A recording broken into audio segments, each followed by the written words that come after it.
thumbs up. It's okay. Okay.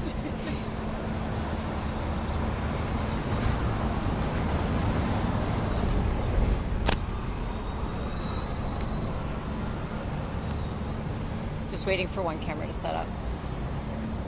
Just waiting for our camera. Are you good?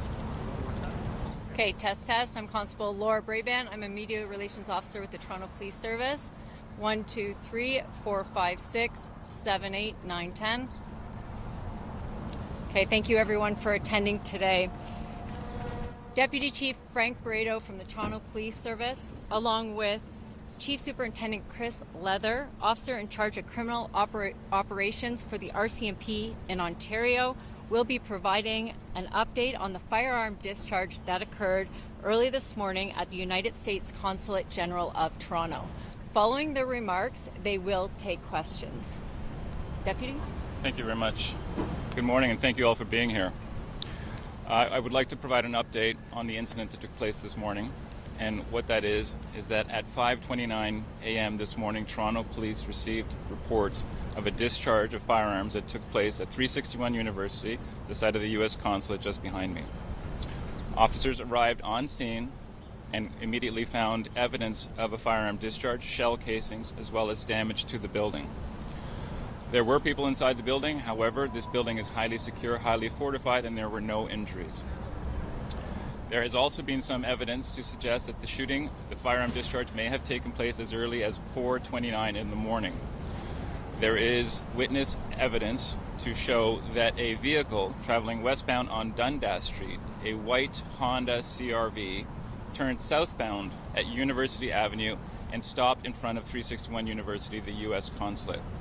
There, two individuals emerged from the vehicle, discharged at what appears to be a handgun at the front of the building, and then got back into their vehicle and drove southbound. This is very early in the investigation. It is very active, and we are aggressively assigning investigation and resources to determine what happened and to bring the offenders to justice. At the moment, the investigation is being led by our Integrated Gun and Gang Task Force. However, it's important to note that we are in partnership, collaboration, and cooperation with many of our GTA partners as well as our federal partners, and you'll be hearing from Chief Superintendent Leather momentarily. I would like to state that the Toronto Police Service takes incidents like this with extreme seriousness. We appreciate and understand the concern, how unsettling this is, how disturbing it is, and how angry it may make some citizens, and I can assure Torontonians and Canadians that the Toronto Police Service considers this the most serious, the utmost serious type of event, and we are actively pursuing its resolution. I would also like to ask that any members of the public who may have some evidence, some dash cam footage, some video footage, anything that might be suspicious activity that could be connected to this, that they please contact the police to assist us with our investigation. Again, I will repeat, the suspect vehicle was a white Honda CR-V. There were two males, two individuals that emerged and discharged the firearms. This is early in the investigation, and of course, as it unfolds and we're able to provide more information, we will surely do so. Now I'd like to turn the microphone over to Chief Superintendent Chris Leather. Thank you, Deputy. Good morning, everyone. My name is Chris Leather. I'm the RCMP Chief Superintendent for Criminal Operations here in Ontario. I'm going to make some formal remarks here, and then I look forward to questions that the media may have afterwards. Our community has experienced a deeply concerning incident, and I want to begin by acknowledging the worry and uncertainty many people are feeling today.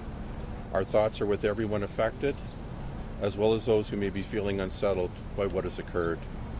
At this stage, I can confirm that the RCMP is working closely with the Toronto Police Service and our international partners who will assist us in a fulsome investigation into the shooting that took place overnight, early this morning, at the American Consulate behind us.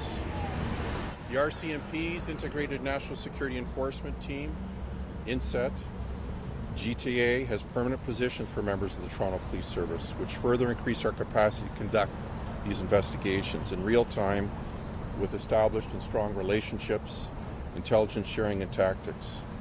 At this time, the INSET team has been engaged as this is a national security incident, and we are working with Toronto Police and others to understand the motivations of those involved. The RCMP regularly works in close collaboration with police services of jurisdictions across the country, as well as our partners with Global Affairs Canada, in the fulfillment of our mandate to provide protection of designated persons, including foreign diplomats, and in relation to incidents that occur at or in the vicinity of embassies or consulates. For the moment, while the early stages of the investigation are taking place, we have increased security around embassies and consulate buildings here in Toronto and in the Ottawa region. There will be no tolerance for any form of intimidation, harassment, or harmful targeting of any communities or individuals in Canada. We want to assure that everyone's safety and security is at the forefront of everything that we do. The RCMP takes threats to security of individuals living in Canada very seriously and wants to reassure everyone that there is no indication of an immediate threat to public safety at this time. Thank you. And we'll take questions now if you guys have some questions. Chief Leather, you talked about working to figure out a motivation. We've already heard officials, including the mayor of Toronto, seemingly link this to the heightened tensions in the Middle East. What's your response to that, and is that a fair positive fact? It's too early for us to determine where the links lay or may not with those that are responsible for the shooting. That is obviously part of the active investigation, and we're just simply not in a position to comment on that any further. This is a federal investigation. Could you speak to how that changes sort of the charges, the penalties, like how does that elevate, the seriousness of this? Section 83, which is a portion of the Criminal Code of Canada that deals with terrorism offences, if it's indeed determined to be that, is the mandate under which we operate as the National Police Service pursuant to our integrated national security enforcement teams. But to be clear, these are integrated units that undertake these investigations. So while it may be RCMP-led, it also has the Ontario Provincial Police. Toronto obviously will have a key role in this investigation, and the other large police services in the GTA in particular will be working with us diligently on this investigation, which is now, of course, a high priority matter for us to take on. Deputy Chief, this does come after 3 shootings at synagogues in the city in recent days. Is there anything to suggest the incidents are connected, including you have recovered shell casings from both scenes, right, from some of the synagogue shootings and here? Will you be looking at whether they're... We definitely will be... Sorry. We definitely will be looking at any possible connections. Obviously, it is far too early in this investigation, but we do not look at them in isolation. We look at them collectively. And if and how there is something that is found in that to support that, then that will obviously color and direct how the investigation unfolds. But it is not lost on us that the city has unfortunately experienced similar types of events, extremely serious and very concerning shootings at synagogues, and this very much factors into how we will approach this matter as well. Sir, you mentioned there's evidence to suggest the shooting may have happened around 4:30 in the morning, maybe it was reported at 5:30. What time do you believe the shooting actually happened at? We believe the shooting happened at 4:30, around 4:29 in fact. And then someone called it in at 5:30? Exactly. Or actually an officer was flagged down. So there was a gap. This is why when we share the time of the event, we would like people to be aware that that would be the time. If you were in this area, if you have dash cam footage, for instance, it would have been around 4:30 or so that we believe the incident to have taken place. Again, I'll state that it's early, so investigators are still piecing things together. But this is an early understanding of when we think the timeline may have been. And just to be flagged down police, was that someone who works at the consulate? I don't have that information to share at the moment. Did both individuals that got out of the vehicle, they both had firearms and both shot at the building? Is that your understanding? It's unfortunately because the investigation is still very active and early. I can't share that. I can tell you that there was a handgun that was discharged and that both individuals were involved in that discharge. And did bullets actually go through the front door? Can you maybe elaborate a bit on the damage? I haven't had a look myself or spoken specifically with anyone about the damage, but I can tell you, as most people would know, this is a heavily fortified building, very secure. The glass and the walls are reinforced, and so I don't believe that there was any penetration, if you will, of projectiles into the building. In fact, it's quite possible that people in the building would not have even noticed. That's how strong this building is behind me. So again, we're still piecing some information together, and as we're able to share more updates, we will do so. How many shots were fired? I can tell you that there were multiple shots fired. I don't have an exact number to share with you at the moment. More than one. Chief Leather, just what's the collaboration right now with U.S. partners? Where does that stand? What communication is there? There's obviously formal communication going on with our U.S. counterparts, the FBI, the consulate itself here. We've had members at the consulate here this morning, along with Toronto Police, meeting with staff here and their senior executive to discuss the incident. Be rest assured, those conversations are also occurring in Ottawa between officials there and their U.S. counterparts at the embassy. Peter Ford was just speaking, and he mentioned something about how he believes sleeper cells are operating in Canada right now. Is there anything you can share about any intelligence about incidents like this one or others that we're seeing being ordered from outside the country? Yeah, I don't have any information to provide at this time on any sleeper cells that may or may not exist in Canada. Suffice to say that our CSIS counterparts and the INSETs across the country are actively investigating matters such as this, and we will continue to do so. I think it's important that the public realizes that we've had a number of meetings and discussions already this morning with our federal counterparts, and that does include CSIS both here in Toronto region and at national headquarters, and they are tracking this incident very closely as well. When you mentioned stepped up security at consulates, do you just mean American consulates in Canada or other countries' consulates and embassies as well? Other consulates as well, including the Israeli consulate, will be seeing a change in the security posture here in Toronto, as well as Ottawa. Any other countries? Not that I'm prepared to speak to at this time. We'll be assessing that on an ongoing basis. But for now, the U.S. consulate and the Israeli consulate will see a change.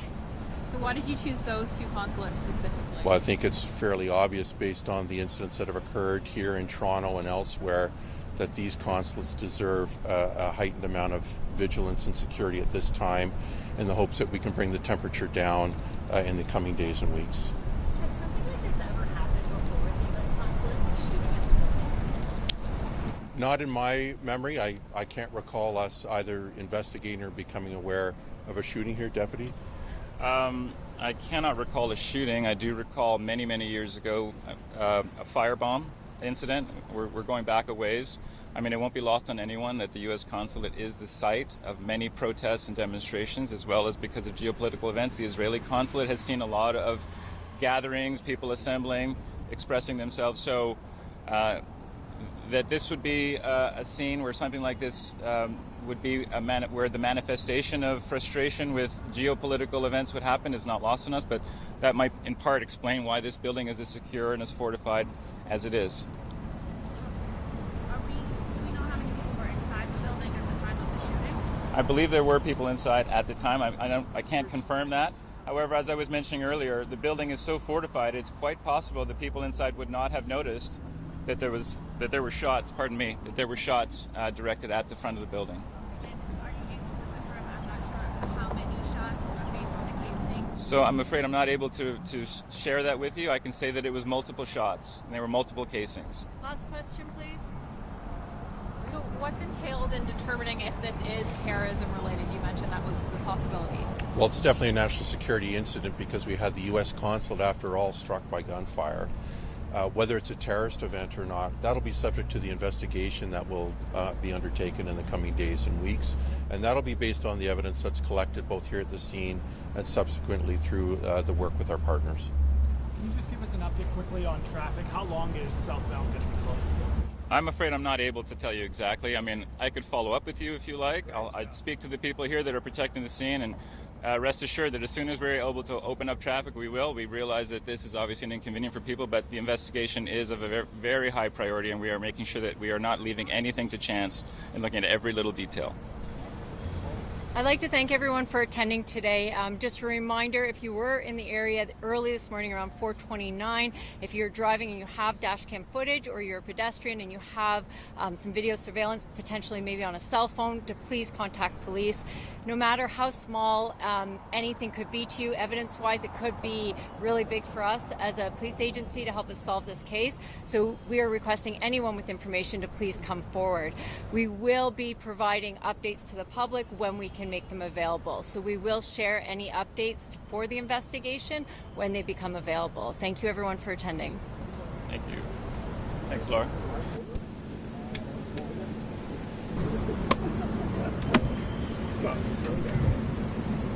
In the process, stand by.